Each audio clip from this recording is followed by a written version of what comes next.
High বন্ধুরা, আজকে আমি বেটুকে নিয়ে পার্কে ঘুরতে এসেছি। দেখো বেটুর কাণ্ড দেখো। ছেড়ে দাও তুমি। কী করছে বেটু দেখি, আস্তে দৌড়বি। দেখো বেটু স্লিপ কাটছে।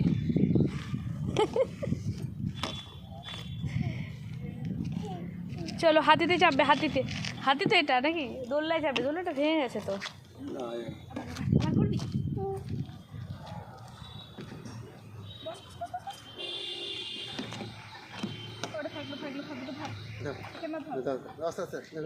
হবে না বেটু, হবে না